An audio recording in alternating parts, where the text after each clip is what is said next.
আসসালামু আলাইকুম, কেমন আছো তোমরা সবাই? আশা করি সবাই খুব ভালো আছো এবং সুস্থ আছো। তো একটা মজার কাহিনী হয়ে গেছে যে আমি ক্লাসটা রেকর্ডিং শুরু করেছিলাম। শুরু করার পরে 5 মিনিট রেকর্ড করার পরে দেখি যে হচ্ছে মাইকটা আমি নেই নাই, তো আবার রেকর্ডিং শুরু করছি। যাই হোক, তো আমরা অ্যাডভান্স লেকচারের যে অ্যাডভান্স প্রবলেম সলভিং ক্লাসগুলো নিয়ে থাকি, পরিবেশ রসায়নের একটা ক্লাস আমরা আজকে নিব। আহ, যে জিনিসগুলো তোমরা সচরাচর পড়ো না ওইগুলোই আমরা পড়াবো আজকে। লাইক হার্ডনেস, যেটাকে আমরা ক্ষরতা বলি। এগুলো দাগ দেওয়া আছে কারণ আমি এগুলো একবার ক্রস করে চলে গিয়েছি। বেশ কিছু দূর যাওয়ার পরে মনে পড়েছে যে আমি মাইকটা নিয়ে নাই। তারপরে DO, BOD, COD, pH, TDS, total dissolve solid, মানে কি পরিমাণ সলিড একটা পানিতে ডিজলভ আছে। তারপরে হচ্ছে কি টিএসএস, টোটাল সাসপেন্ডেড বা কি সেডিমেন্টাল কি সলিড। তো যাই হোক, এতগুলোর মধ্যে তোমরা তো এগুলো কিছুই পড়ো না, জাস্ট খালি ফুল ফর্মগুলো মুখস্থ রাখো। বাট আমার সাজেশন হচ্ছে এখান থেকে ডিও এবং বিওডি এই দুইটা জিনিস থেকে প্রশ্ন আসার সম্ভাবনা আছে। সেটা বুয়েট এক্সাম টেস্টে বলতে পারো বা ইঞ্জিনিয়ারিং যে ভার্সিটিগুলো আছে সেগুলোতে। আর বাকি তোমরা ফুল ফর্মগুলো মুখস্থ রাখলেই হবে।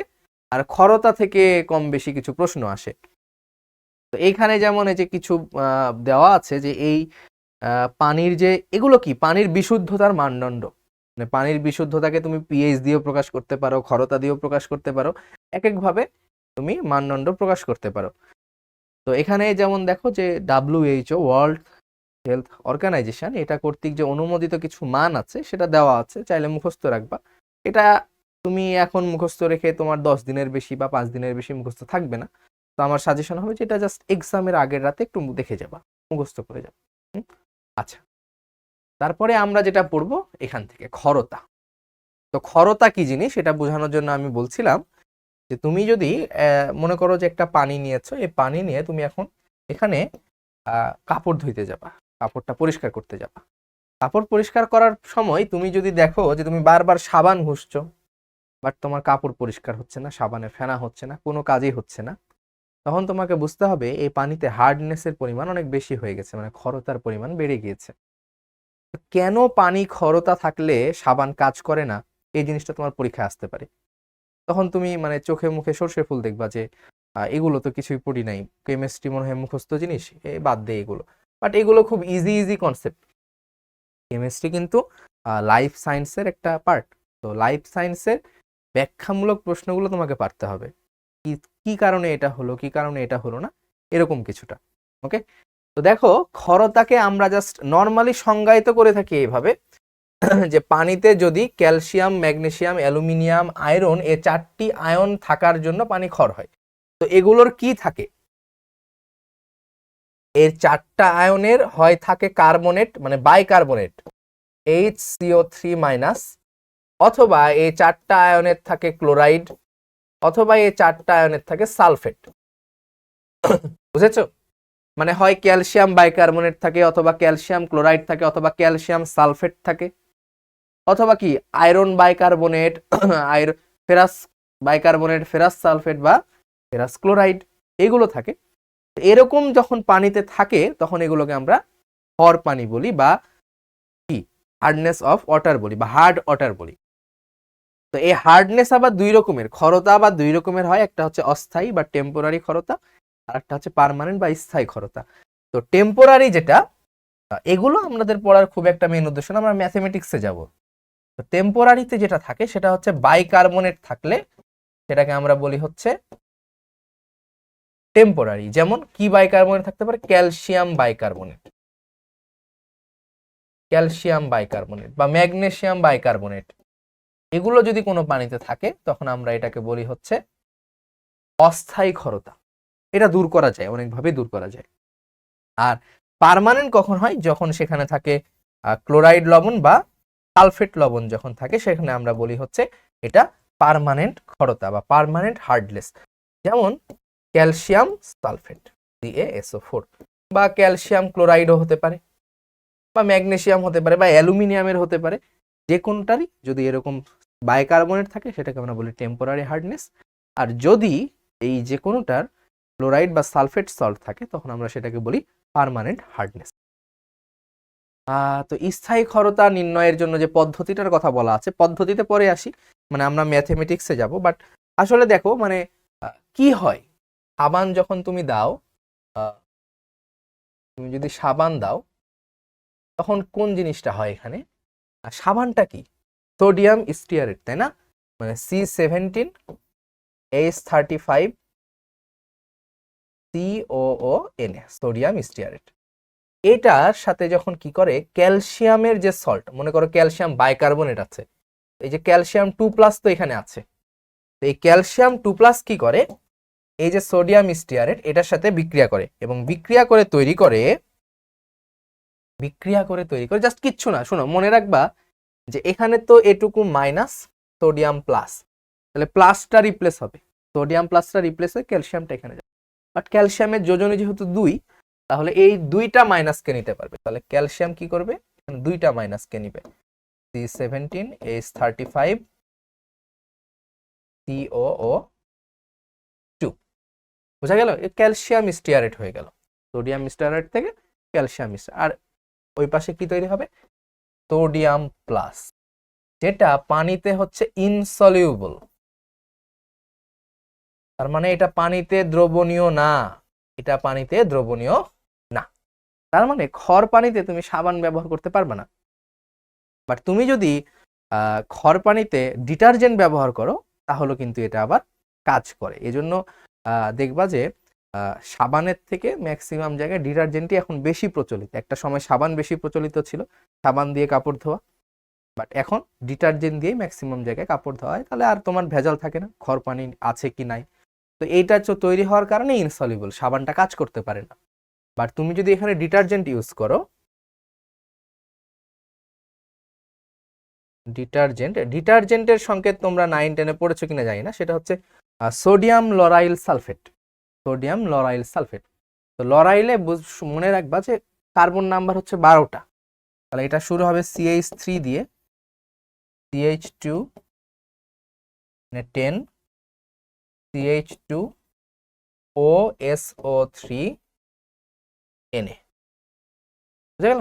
OSO3 Na, এই যে H2SO4 ছিল না ওখান থেকে সোডিয়াম লরাইল সালফেট। এই সোডিয়াম লরাইল সালফেটের সাথে কে বিক্রিয়া করে, সোডিয়াম লরাইল সালফেটের সাথে বিক্রিয়া করে ক্যালসিয়াম 2+, তৈরি করে ক্যালসিয়াম লরাইল সালফেট। সোডিয়ামের জায়গায় আবার ক্যালসিয়াম চলে আসবে, সেম ভাবে এটুকু মাইনাস সোডিয়াম প্লাস, তাহলে কি করবে ক্যালসিয়াম এইটাকে 2টা বানায় ফেলবে, তাই না? CH3 CH2 10 CH2 OSO3 এই প্লাস সোডিয়াম প্লাস। এখন এই যে যেটা তৈরি হয় ক্যালসিয়াম লরাইল সালফেট, এটা আবার সলিউবল, যে কারণে এটা ইউজ করার জন্য বেশি ফ্রেন্ডলি হয়, ইউজার ফ্রেন্ডলি হয় ডিটারজেন্টটা। তো তোমাকে প্রশ্ন এভাবে দিতেই পারে বুয়েটে যে খর পানিতে সাবান কার্যকরী না হলেও ডিটারজেন্ট কেন কার্যকরী হয়।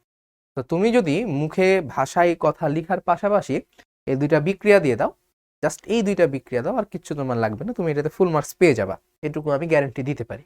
ওকে, তো ভেরি সিম্পল জিনিস এগুলো। আচ্ছা চলো পরবর্তীতে যাই। এখন আচ্ছা, খরতা যে বের করার জন্য তুমি কি করতে পারো, পানিকে ফুটাতে পারো, পানিকে ফুটালে আসলে খরতাটা চলে যায় জেনারেলি। তো পানিকে যদি তুমি ফুটাও তাহলে কি হবে দেখো, ধরো ক্যালসিয়াম বাইকার্বনেট আছে তোমার HCO3 2, এই ক্যালসিয়াম বাইকার্বনেট আছে, এখন তুমি এটাকে হিট দিচ্ছ। তো তুমি যদি এটাকে হিট দাও তাহলে এখানে তৈরি হবে ক্যালসিয়াম কার্বনেট, তার সাথে তৈরি হবে পানি, সাথে তৈরি হবে কার্বন ডাই অক্সাইড। এখন এই ক্যালসিয়াম কার্বনেট এর অধক্ষেপ পড়ে যাবে। তো তুমি যদি খেয়াল করো, মানে খেয়াল করেছো কিনা জানি না, বয়লার দেখেছো কিনা, তো বয়লার যদি কারো বাসায় থাকে, তো বয়লারে তো পানি গরম করা হয়, তো বয়লারের মানে 2-3 মাস পরে যদি তুমি বয়লার দেখো তাহলে দেখবা বয়লারের নিচ দিয়ে বা চারপাশে কিছুটা দাগ পড়ে গেছে, যেটাকে আমরা স্কেল বলি। হ্যাঁ, বয়লারের স্কেল। তো সেই স্কেলটা কেন হয়, এই স্কেলটা হয় ক্যালসিয়াম কার্বনেটটা, এই যে সলিড ক্যালসিয়াম কার্বনেটটা তোমার বয়লারের চারপাশে লেগে যায়, কারণ বয়লারে তুমি পানি গরম করো, আর পানিতে তো ক্যালসিয়াম বাইকার্বনেট থাকেই, মানে অস্থায়ী ক্ষরতা থাকেই কম বেশি সব পানিতে। এটা কি হয়, স্কেলিং পড়ে। তো তোমাকে যদি এখন স্কেলিং ব্যাখ্যা করতে বলে, এটা কিন্তু বুয়েটে আমাদের ফার্স্ট ইয়ারে পড়ানো হয় যে স্কেলিং কিভাবে হয়। তো স্কেলিংটা চাইতেই পারে তোমার কাছে বুয়েট পরীক্ষাতে। তো এই যে একটা বয়লারে এইভাবে স্কেলিং তৈরি হয়, যখন পানি ফুটানো হয় ক্যালসিয়াম তৈরি হয়, ঠিক আছে। তো এই আর কি বিষয়। তো এটা নিয়ে খুব একটা ইয়া করার দরকার নাই তোমাদের। যদি ক্যালসিয়াম ক্লোরাইড দেওয়া হয়, মানে যদি ক্লোরাইড লবণ থাকে, এটা তো গেল হচ্ছে স্থায়ী অস্থায়ী ক্ষারতা। যদি স্থায়ী ক্ষারতা হয় like calcium chloride, calcium chloride দিলে তুমি এটাকে সোডিয়াম কার্বনেট দিবা, তারপরে হিট করবা। সোডিয়াম কার্বনেট দেওয়ার পরে যদি তুমি হিট করো, তাহলে তোমার কাজটা হয়ে যাবে। তোমার পানি স্থায়ী ক্ষারতা হয়ে গেছে, সোডিয়াম কার্বনেট বাজার থেকে কিনে ওইখানে একটু সোডিয়াম কার্বনেট মিশাই নিয়ে তারপরে যদি তুমি হিট দাও, তাহলে কি তৈরি হবে, ক্যালসিয়াম কার্বনেট আর সোডিয়াম ক্লোরাইড তৈরি হবে, প্লাস পানি তৈরি হবে না, কারণ এখানে হাইড্রোজেন নাই, সোজা হিসাব। তো এটাও স্কেলিং পড়বে, মানেও স্কেলিং তৈরি হবে। বোঝা গেল? তো তুমি যাই করো না কেন, তোমার এই জিনিসটা তো বের করতে হবে। তো এই জিনিসটা তোমার পানিতে থাকার থেকে বয়লারের গায়ে লেগে গেল, তুমি 2-3 মাস পর পর বয়লারটা পরিষ্কার করলা, তাহলে তোমার বয়লারটাও নষ্ট হলো না এবং পানিটাও তুমি পরিষ্কার হিসেবে পাই। ঠিক আছে? তো এই হচ্ছে, তোমাকে এগুলো কিন্তু দিতে পারে, এগুলো ইনফরমেটিভ। এখন এগুলো বিক্রিয়া দেখে মনে করো না এগুলো অ্যাডভান্স না, এই জিনিসই দিবে, এই জিনিসই পরীক্ষায় পারবে না, তোমার র্যাঙ্ক পিছায় যাবে, চান্সও নাও হতে পারে ছোটখাটো জিনিসের জন্য। ওকে, এখন স্থায়ী ক্ষারতা নির্ণয়ের পদ্ধতি। এখন ক্ষারতার যে আমরা মেজারমেন্ট করে থাকি যে কত পরিমাণ ক্ষারতা আছে, হ্যাঁ, তোমরা ম্যাথমেটিক্স পছন্দ করো যে কি পরিমাণ ক্ষারতা আছে স্যার বের করে দেখান। এই ক্ষারতা বের করার জন্য আমরা যে এককটা ব্যবহার করি সেটা তো পিপিএম, তোমরা সবাই জানো, পার্টস পার মিলিয়ন, যেটাকে আমরা বলি মিলিগ্রাম পার লিটার। কিভাবে বের করতে পারি, আমরা টাইট্রেশন করে বের করতে পারি, খুব সোজা হিসাব। টাইট্রেশন আমরা কিভাবে বের করব, টাইট্রেশন প্রসেসটা আমি অনেকবার করিয়েছি ক্লাসে, তোমাদের মানে ইঞ্জিনিয়ারিং ক্লাসেও আমি করিয়েছি, ঢাকা ভার্সিটি জিএসটি ক্লাসেও আমি করিয়েছি পরিমাণগত রসায়ন করার সময়। যে আমরা যে নোন একটা থাকে নোন কনসেন্ট্রেশন, যেটা আমরা বুরেটে নেই, আর একটা আননোন কনসেন্ট্রেশন যেটা আমরা কলিক্যাল ফ্লাক্সে নেই। তারপরে ফোটায় ফোটায় আমরা ওই বুরেট থেকে যোগ করতে থাকি। যেই মুহূর্তে আমার এটার কালার চেঞ্জ হবে সেই মুহূর্তে অফ করে দিব, ইকুইভ্যালেন্ট লাগাই আমরা ক্যালকুলেট করব, তাহলে যেটা কনসেন্ট্রেশন আমার আননোন ছিল সেটার কনসেন্ট্রেশন আমরা পেয়ে যাব। এই ছিল টাইট্রেশনের মূলনীতি। তো এখানে আমাদের যে পানি, খর পানি, এই খর পানি তো আমাদের আননোন, তাই না? তো আমরা খর পানির যে পিপিএম সেটা আমরা বের করব। কিসের পিপিএম বের করবো, আমরা ক্যালসিয়াম কার্বনেট। সবসময় মনে রাখবা যে ক্যালসিয়াম কার্বনেট এর পরিমাণই হচ্ছে ক্ষরতা, এর পরিমাণ এটাই হচ্ছে ক্ষরতা। ক্যালসিয়াম কার্বনেটের পরিমাণই হচ্ছে ক্ষরতা। যদি বলে যে ক্যালসিয়াম 2+, না, এটা ক্ষরতা না। যদি বলে ম্যাগনেসিয়াম 2+, এটাও ক্ষরতা না। শুধুমাত্র ক্যালসিয়াম কার্বনেটের পরিমাণটাকে আমরা ক্ষরতা বের করি। ওকে, তো কি করতে হবে, এখানে ইডিটিএ নিতে হবে। ইডিটি এর ঘনমাত্রা আমাদের জানা থাকবে, এটার কনসেন্ট্রেশন নোন থাকবে, এটার কনসেন্ট্রেশন নোন থাকবে। আর একটা ইন্ডিকেটর দিতে হয়, ইন্ডিকেটর হিসেবে আমরা দিব ইবিটি, এটাকে আমরা বলি ইবিটি। এটা হচ্ছে ইরিক্রোম ব্ল্যাক টি, ইরিওক্রোম ব্ল্যাক টি, ইবিটি। রিয়াকশন দেখো, এই যে ক্যালসিয়াম 2+, যেটা আমাদের ক্যালসিয়াম কার্বনেট থাকবে, এটা ইবিটির সাথে রিয়াকশন করে ক্যালসিয়াম ইবিটি ফর্ম করবে, লাল কালার দেখা যাবে। এবং ক্যালসিয়াম ইবিটি আবারও তোমার যখন ইডিটিএ দিবা, তখন এরকম একটা ক্যালসিয়াম ইডিটিএ 2- ফর্ম করবে। হ্যাঁ, আমাদের এই বিক্রিয়া প্রয়োজন না, আমাদের কালার চেঞ্জ হবে, আমরা ইকুইভ্যালেন্ট কনসেপ্ট লাগাবো, হয়ে যাবে। কিভাবে করবা দেখো, ইকুইভ্যালেন্ট কনসেপ্টটা দেখো। ইকুইভ্যালেন্ট কনসেপ্টটা হচ্ছে যে mole number of calcium carbonate equivalent হচ্ছে mole number of EDTA, EDTA 4-। এখন এই কনসেপ্ট থেকে তাহলে তুমি কি বের করতে পারো, S of calcium carbonate into V of calcium carbonate equal কি হবে, এস অফ ইডিটিএ 4- আর দিলাম না, ভি অফ ইডিটিএ। যাই হোক, মানে মেইনলি তোমাকে এই কাজই তো করতে হবে। এখন এই কনসেপ্ট কাজে লাগায় তুমি কি কি জানো, তুমি এটার ঘনমাত্রা, এটার ঘনমাত্রা, আয়তন জানো, এটা তুমি আয়তন জানা থাকবে, এটার ঘনমাত্রা বের করবা, সিম্পল হিসাব। বা ডাব্লু কি পরিমাণ আছে সেটা তুমি বের করবা, দ্যাটস ইট। এটা ম্যাথ করলেই তোমরা বুঝে যাবা, হয়তো বা কঠিন মনে হচ্ছে। দেখো এই ম্যাথটা দেখো, খেয়াল করো। বলছে 500 ml মানে হাফ লিটার পানিতে দ্রবীভূত সালফেট আয়নের পরিমাণ নির্ণয় করতে গিয়ে দেখা গেল এত ml এত মোলার ইডিটিএ দরকার। তুমি যেটা দেখবা যে কত ml কত মোলার ইডিটিএ দরকার। ওকে, আর কিচ্ছু তোমার দেখা লাগবে না। এবার খরতা বের করতে বলেছে। সালফেট নিয়ে তোমার কিচ্ছু যায় আসে না, আমি বলেছি যে ক্যালসিয়াম কার্বনেটের পরিমাণই হচ্ছে খরতা। মানে তুমি বের করবা যে এতটুকু ইডিটিএ দিয়ে কি পরিমাণ ক্যালসিয়াম কার্বনেট পাওয়া পসিবল। তো তুমি যেটা জানো সেটা হচ্ছে যে N of calcium carbonate equal হচ্ছে এন অফ ইডিটিএ, তাই কিনা? তো তুমি এক কাজ করো, এন অফ ক্যালসিয়াম কার্বনেট, তো আমরা এন মানে অনেক সূত্র জানি, মোল নাম্বার মানে আমরা জানি ভর ভাগ আণবিক ভর ইকুয়াল এস ইন্টু ভি, এটাও আমরা জানি। আরো অনেক সূত্র আছে, আমরা জানি, লিখেছি, পড়িয়েছি বারবার। তো আমরা যেটা করতে পারি, W of calcium carbonate divided by M. M কত? ক্যালসিয়াম কার্বনেটের ভর কত? 40, 12, 52, আর 3টা অক্সিজেন 48, তার মানে 100 ইকুয়াল, এটা কি দিব? S of EDTA into V of EDTA. তাহলে ডাব্লু অফ ক্যালসিয়াম কার্বনেট, এটা হচ্ছে এস অফ ইডিটিএ কত দেখো তো, 0.1, তাহলে 0.1 ইন্টু ভি কত? ভি হচ্ছে এত ml, তো এটাকে আমরা লিটারে নিব, এটাকে আমরা লিটারে নিব। তাহলে 30 into 10 to the power -3 into এখানে 100 গুণ হচ্ছে, তাই না? তাহলে এত, তাহলে এত গ্রাম অফ ক্যালসিয়াম কার্বনেট। তাহলে আমরা একটু লিখে ফেলি, ক্যালকুলেট করে ফেলি কত আসে। 0.1 into 30 into 10 to the power -3 into 100, তাহলে আসে 0.3 গ্রাম। 0.3 গ্রাম ক্যালসিয়াম কার্বনেট। আমরা গ্রাম না করে মিলিগ্রামে প্রকাশ করতে চাই। তো মিলিগ্রামে প্রকাশ করতে গেলে কি 100 দিয়ে গুণ করতে হবে। তো যদি তুমি এটাকে 100 দিয়ে গুণ দাও, সরি 1000 দিয়ে গুণ দাও, তাহলে এটা 300, তাহলে 300 মিলিগ্রাম ক্যালসিয়াম কার্বনেট। তাহলে কি 300 মিলিগ্রাম ক্যালসিয়াম কার্বনেট আমরা পিপিএম এ প্রকাশ করতে চাই। তো পিপিএম মানে কি? Milligram per litre. তো তুমি দেখো তো এই 300 মিলিগ্রাম আছে কিন্তু 500 ml, তাহলে আমাদেরকে 1000 ml বের করতে হবে, তাই না? তাহলে 500 ml কত? 300 মিলিগ্রাম, তাহলে 1000 ml কত মিলিগ্রাম? 1000 ml বাই 1 লিটার, এটাই তো 1 লিটার, তাই না? বাই 1 লিটারে এটা হবে কত? দ্বিগুণ হবে, 600 মিলিগ্রাম। তাহলে খরতা কত? তাহলে হার্ডনেস আমরা পাচ্ছি 600 milligram per litre, that means 600 ppm। খুবই সিম্পল, মানে এটাকে আমি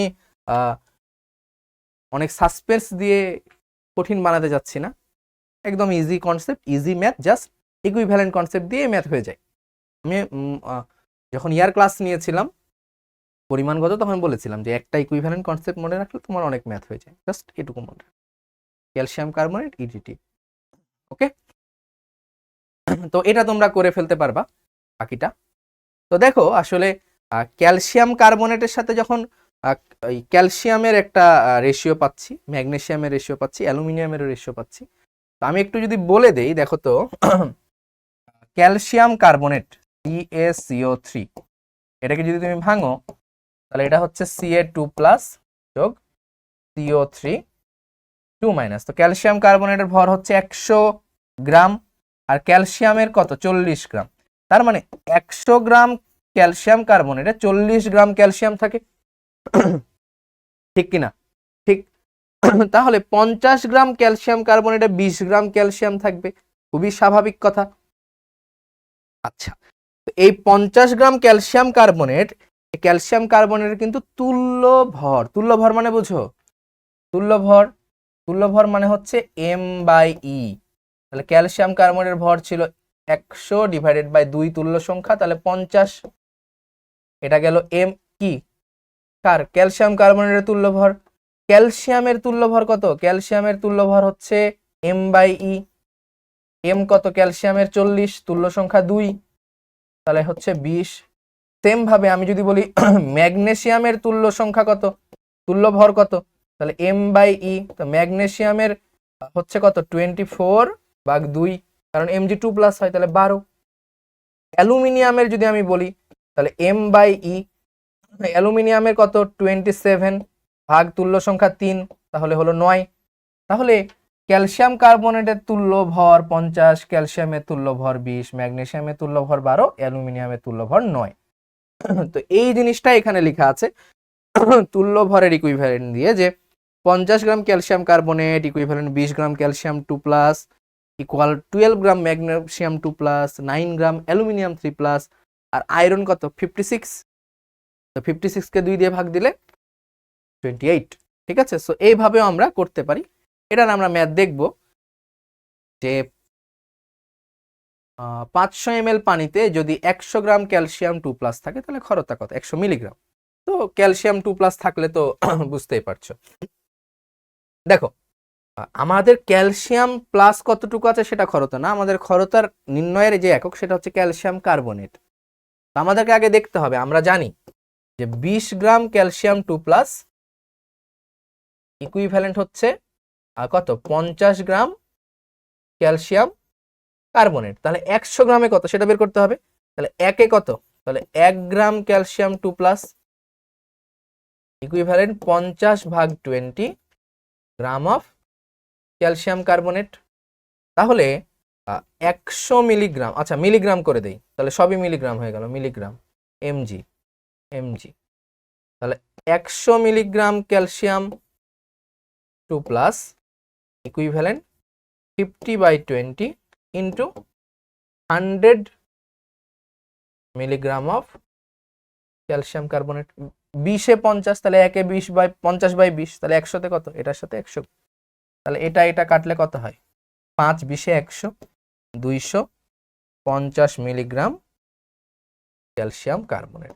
তার মানে এত মিলিগ্রাম ক্যালসিয়াম 2+ থাকা মানে হচ্ছে 250 গ্রাম ক্যালসিয়াম কার্বনেট আছে ওইখানে। তাহলে এটাই কি মিলিগ্রাম। এখন মিলিগ্রাম পার লিটার বানাতে হবে, তো দেখো তো 500 ml এ আছে এত, তাহলে সেম ভাবে আবার লিখো 500 ml এ কত 250 মিলিগ্রাম, তাহলে 1 লিটার মানে কত 1000 ml এ কত, এটা দ্বিগুণ হবে 500 মিলিগ্রাম, তাহলে 500 মিলিগ্রাম পার লিটার। তাহলে হার্ডনেস হচ্ছে 500 milligram per litre, that means 500 ppm। খুবই সিম্পল। তো এখানে দেখো ক্যালসিয়াম 2+ দেওয়া থাকলে, এটা তো করলাম তাই না, এই যে এটা তো করলাম। তো 200 মিলিগ্রাম দেওয়া, তো সেম ভাবে করবা। কিভাবে করবা, আগেরটার মতো করেই, যে 20 গ্রামে 50 মিলিগ্রাম, 20 মিলিগ্রাম 50 মিলিগ্রাম, তাহলে একে কত 100-তে কত বের করেছি, সেম ভাবে 200-তে কত বের করবা, তাহলে 500 ml এ যতটুকু পাবা 1000 ml করে ফেলবে। ও শর্টকাটের কথা বলা আছে, তো শর্টকাট হচ্ছে যে ক্যালসিয়াম কার্বনেটের ডাব্লু অফ ক্যালসিয়াম কার্বনেট, এটা ইকুইভ্যালেন্ট, আমি তোমাকে যেটা বলছি সেটা হচ্ছে 50 সবসময় উপরে থাকবে, আর তুমি যদি এখানে 20 দাও তাহলে এটা হবে ডাব্লু অফ ক্যালসিয়াম 2+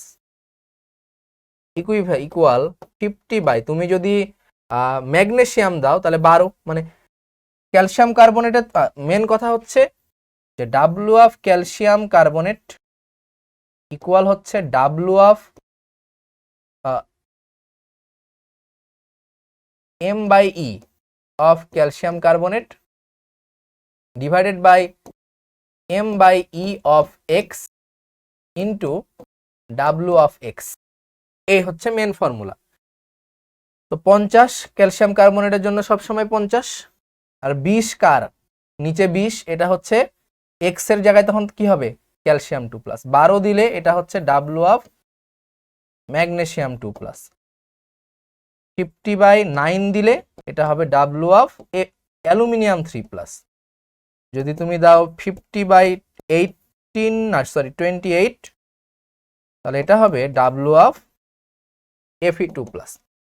এই শর্টকাট দিয়ে তুমি ম্যাথ দেখতে চাও, মনে করো এইটুকু দিয়ে তোমাকে যদি আমি ম্যাথ দেখাই, তাহলে এই ম্যাথটাই ধরো, এই ম্যাথটাই কি করবা, দেখো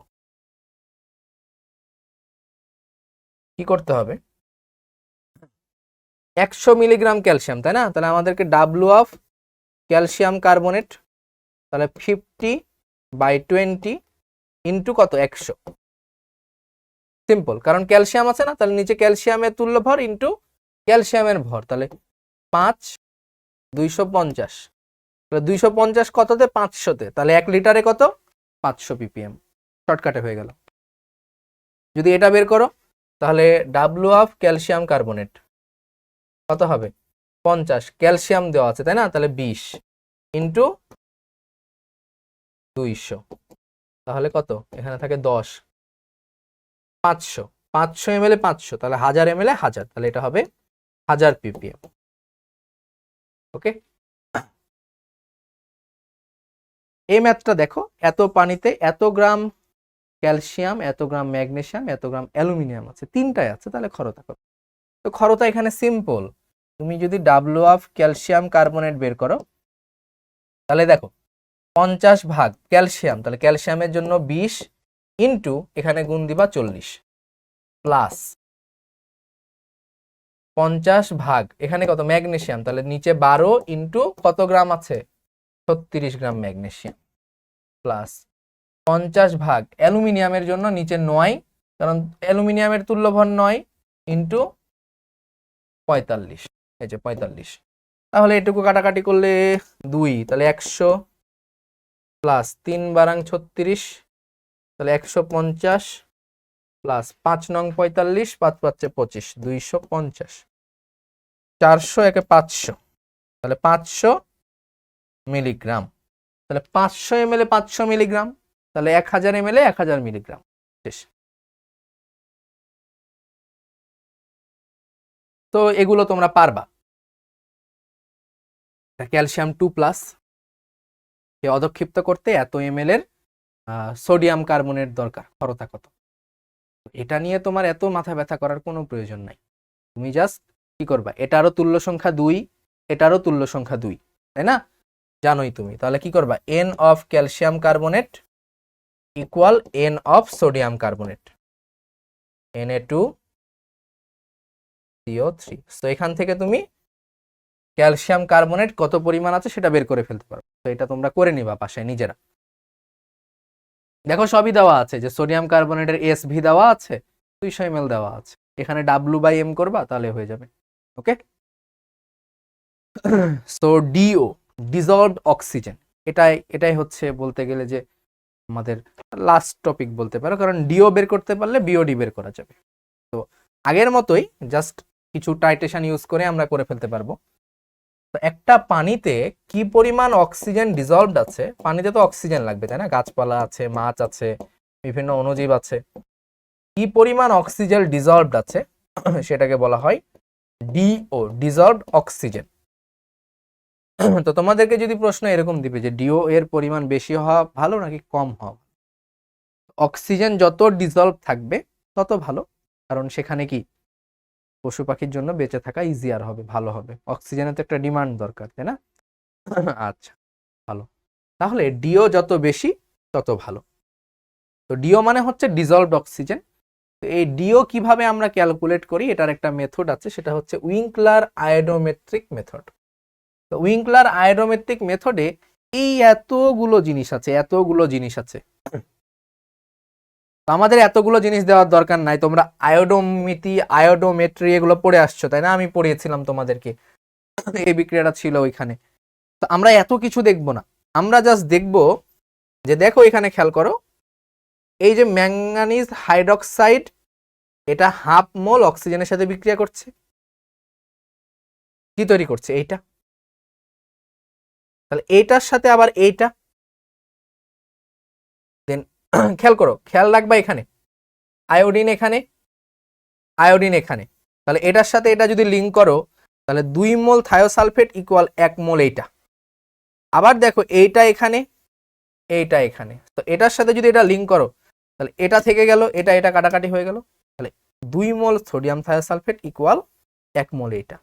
এবার এইটা এখানে, এইটা এখানে, এটা কাটাকাটি করে দাও, তাহলে এই জিনিসটা আমার লাগবে, তাহলে 2 মোল সোডিয়াম থায়োসালফেট ইকুয়াল হাফ মোল অক্সিজেন। এটা হচ্ছে আমাদের মেথড। তাহলে আমরা লিখব 2 মোল Na2S2O3 ডিভাইডেড বাই কত 2 equal N of oxygen divided by কত ডিভাইডেড বাই হচ্ছে 0.5, কারণ যেটা সহগ থাকে সেটাকে আমরা নিজে লিখি। সো আমরা এই মেথড দিয়ে অক্সিজেন কি পরিমাণ ডিজলভড আছে NO2 সেটা আমরা বের করতে পারি। NO2 আমরা বের করতে পারি। তো আরেকটু দেখি আমরা কিভাবে এটাকে সিম্পলিফাই করা যায়। দেখো N অফ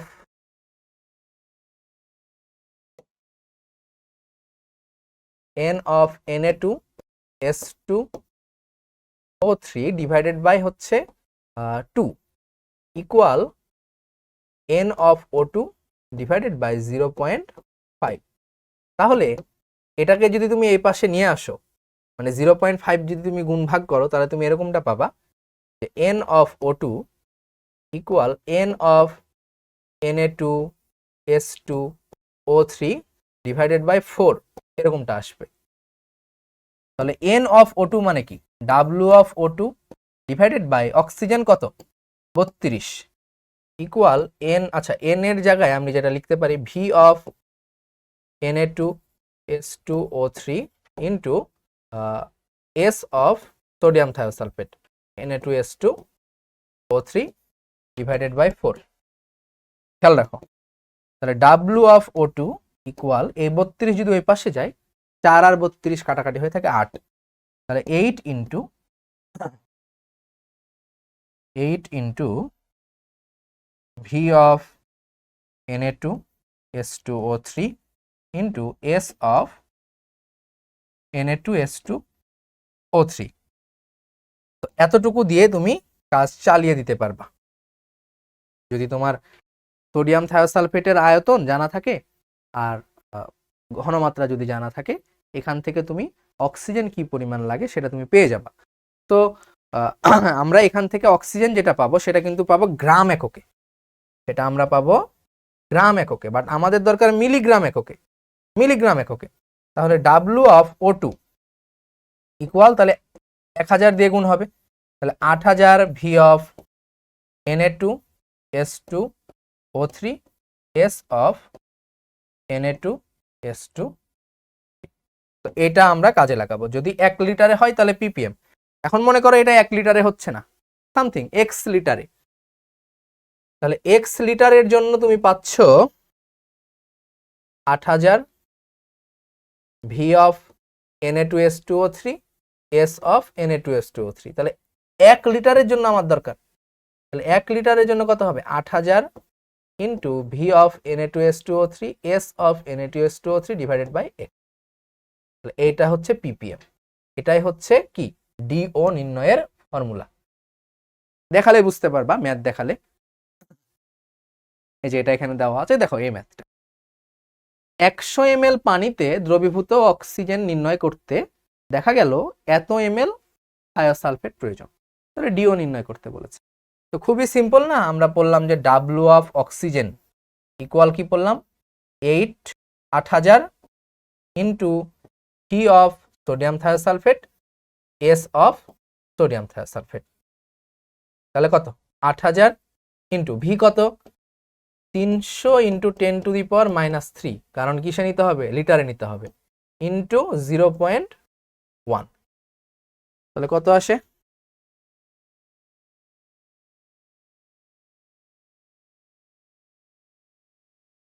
240 মিলিগ্রাম। এখন কথা হচ্ছে এই 240 মিলিগ্রাম কি প্রতি লিটারে? না, প্রতি লিটারে 240 মিলিগ্রাম না, এটা 100 ml এ। তাহলে আমাদের 1000 ml লাগবে, তাহলে 100 ml এ কত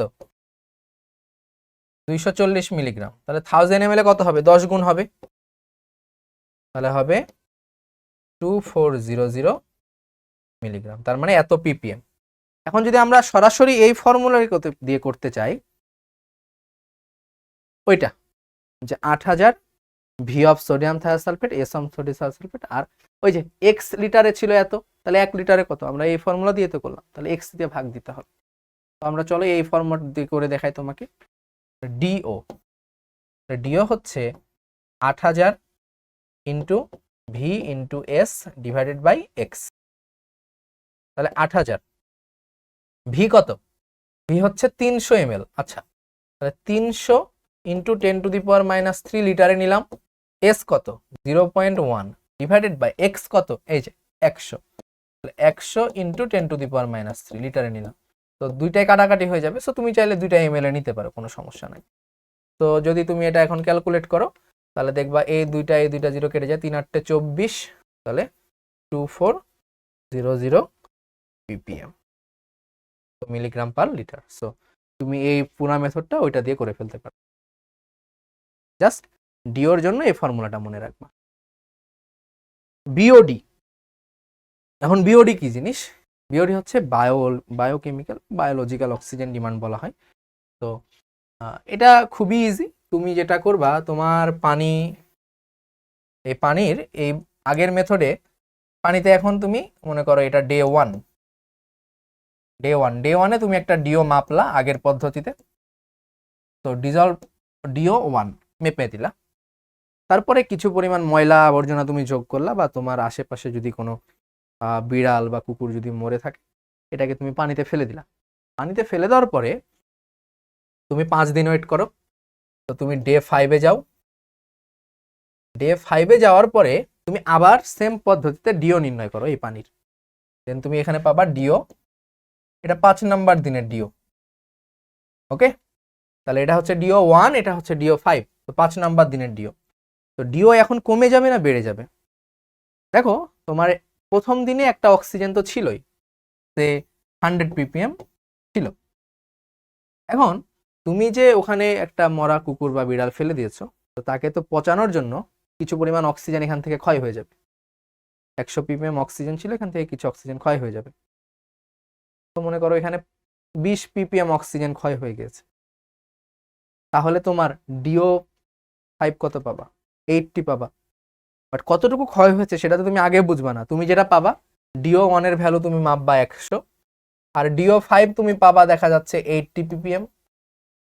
তখন তুমি বুঝবা যে কি, তাহলে আমার এই যে এখানে আমি মরা কুকুরটা ফেললাম, এটা 5 দিন ধরে পচতে কত ppm অক্সিজেন লেগেছে? 100 মাইনাস 80, 20 ppm। তাহলে এটাই হচ্ছে বায়োকেমিক্যাল অক্সিজেন ডিমান্ড, মানে ওইটা পচতে কি পরিমাণ অক্সিজেন ডিমান্ড সেটা আমি বের করে ফেলতে পারলাম। তাহলে আমরা বিওডি, যেটা বায়োলজিক্যাল অক্সিজেন ডিমান্ড বা বায়োকেমিক্যাল অক্সিজেন ডিমান্ড, সেটাকে আমরা এভাবে বের করি, ডিও 1 মানে 1 নাম্বার দিনের মাইনাস ডিও 5, এভাবে বের করি জেনারেলি, ইনটু এটার সাথে একটা দেওয়া হয় ডাইলিউশন ফ্যাক্টর। ডাইলিউশন ফ্যাক্টরটা কি সেটা আমি পরে দেখাচ্ছি। ডাইলিউশন ফ্যাক্টরটা হচ্ছে এরকম ডিও। ওকে, তো চলো আমরা ম্যাথ দেখে নেই। এই যে দেখো দেওয়া আছে এটা। তো দেখো বলছে 100 ml নমুনা পানির প্রারম্ভিক ডিও এত ppm, আর 25 ml ময়লা যোগ করে 5 দিন পর ডিও পাওয়া গেল 2 ppm। তো দেখো এটা হচ্ছে ডিও 1, এটা হচ্ছে ডিও 1, এটা হচ্ছে ডিও 5। তাহলে আমাদের বিওডি কি হবে? তাহলে আমাদের বিওডি হবে, আগে ছিল 20 ppm মাইনাস এখন 2 ppm। তাহলে এটাই কি আমাদের বিওডি? না, এটার সাথে ডাইলিউশন ফ্যাক্টর অ্যাড করতে হবে, কারণ তুমি এখানে 25 ml ময়লা এক্সট্রা যোগ করেছো। তাহলে এই দুইটা যোগ করে কত হলো এখন বলো তো? টোটাল হয়ে গেল 125। তাহলে উপরের টোটালটা ডিভাইডেড বাই কি পরিমাণ তুমি ময়লা যোগ করেছিলা। তাহলে এটা কাটলে হয় 5, এটা হয় 18, তাহলে 5 18 90, তো 90 ppm। 90 ppm হচ্ছে বিওডি। বোঝা গেল? ডাইলিউশন ফ্যাক্টর দিয়ে এখানে গুণ করতে হচ্ছে। ওকে, এই ম্যাথটা দেখো, বলছে যে 50 ml পানির ডিও নির্ণয় করতে গিয়ে দেখা গেল 30 ml এত সোডিয়াম সালফেট দরকার, সোডিয়াম থায়োসালফেট দরকার। তার মানে তুমি প্রথম দিনের ডিও বের করে ফেলতে পারো এখান দিয়ে, এতটুকু প্রথম দিনে লেগেছিল, তাহলে প্রথম দিনের ডিও বের করার জন্য তোমার ইনফরমেশন দেওয়া। এখন 20 ml ময়লা যোগ করে দিয়েছো, 20 ml ময়লা যোগ করে 5 দিন পর তুমি ডিও নির্ণয় করতে গেলা, তখন আচ্ছা তখন কি সোডিয়াম সালফেট বেশি লাগবে নাকি কম লাগবে? তখন তো অক্সিজেনের পরিমাণ কমে গিয়েছে, ডিসলভ অক্সিজেন কম, তাহলে সোডিয়াম থায়োসালফেট কম লাগবে। দেখো কম লেগেছে, 30 ml এর জায়গায় 9, ঘনমাত্রাও কম লেগেছে। তার মানে তুমি দিন 1-এ এতটুকু সোডিয়াম থায়োসালফেট লেগেছিল, তখন থেকে তুমি DO1 বের করে ফেলতে পারো। তো তুমি DO1 বের করো।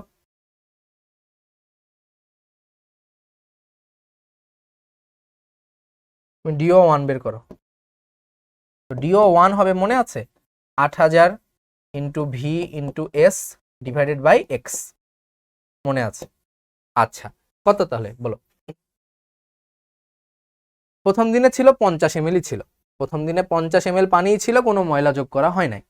তাহলে এটা এক্স, তাহলে 8000 ইন্টু ভি কত? ভি হচ্ছে 30 ইন্টু 0.1 ডিভাইডেড বাই এক্স হচ্ছে 50। তাহলে এটা যদি তুমি ক্যালকুলেট করো, তাহলে তুমি এখান থেকে পাবা DO1, 8000 into 30 into 0.1 divided by 50, 480। 480। এরপরে আসো, তুমি DO2 বের করতে যাচ্ছ।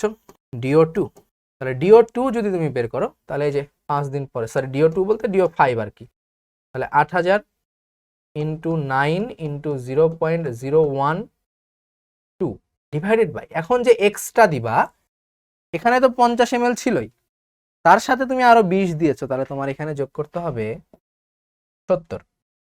তাহলে তুমি এখানে পাচ্ছ 8000 ইন্টু 9 ইন্টু 0.012 ডিভাইডেড বাই 70, এটা হচ্ছে 12.34। ওকে, সো ডিএফটা কত হবে? ডাইলিউশন ফ্যাক্টরটা তোমার এখানে লাগবে। ডিএফ হবে আগে কতটুকু ছিল না, টোটাল কতটুকু হয়েছে, 50 আর 20-এ 70, আর আগে কতটুকু ছিল, আগে ছিল 50, তো এটা হচ্ছে ডাইলিউশন ফ্যাক্টর। তাহলে বিওডি কত হবে? তাহলে বিওডি হবে DO1 minus DO5 into DF. তাহলে এটা ক্যালকুলেশন করলে তুমি পেয়ে যাবে, এটা মাইনাস এইটা করো, 480 মাইনাস 12.34 ইন্টু 70/50, 654, 724। তো এই হচ্ছে অ্যান্সার। এই ম্যাথটাই বেশি ইম্পর্টেন্ট, কঠিন দিলে সর্বোচ্চ এই ম্যাথই দিবে, এর বাইরে আর বেশি কঠিন দিবে না তোমাকে। তো এইভাবেই তুমি বিওডি বের করতে পারো। আর যদি এই 20 ml যোগ করা না হয়, যদি এই 20 ml যোগ করা না হয়, তখন ডাইলিউশন ফ্যাক্টর কত হয়ে যাবে বলো তো? যদি এটা যোগ করে না হয়, তাহলে ডাইলিউশন ফ্যাক্টর আগেও 50 পরেও 50, তাহলে ডাইলিউশন ফ্যাক্টর হয়ে গেল 1। বোঝা গেল? তো ডাইলিউশন ফ্যাক্টরটা তখন আর আসে না, বাট যদি যোগ করা হয় তখন ডাইলিউশন ফ্যাক্টরটা এখানে আসে। ও বিওডি গ্রাফ, ডিও গ্রাফ, তো এটা তুমি জানোই যে ডিওর পরিমাণ কি হবে, ডিও বেশি থাকে এটা কমতে থাকবে, আর বিওডি এর পরিমাণ বাড়তে থাকবে। এই দ্যাটস ইট, আর কিচ্ছু না। এই তো তো এতটুকুই ছিল। তো এর মধ্যে আমি যদি তোমাকে সাজেস্ট করি, তাহলে তোমরা বিওডি সিওডি দেখো, আমি অনেক সিম্পল ভাবে বুঝিয়েছি, এর থেকে সিম্পল ভাবে, মানে আমি এটুকু বলতে পারি যে এর থেকে সিম্পল ভাবে কেউ বোঝাবে না, বোঝাবে এগুলোই, বাট অনেক জটিল করে বোঝাবে। তুমি জাস্ট এই সিম্পল ভাবে আমার যেটুকু দেখালাম এতটুকু ধারণ করবা মনের মধ্যে, তাহলেই হয়ে যাবে। তো এতটুকুই আজকের জন্য। তো সবাই ভালো থাকো, সুস্থ থাকো, আর ভালো মতো পরীক্ষা দিও। আসসালামু আলাইকুম সবাইকে।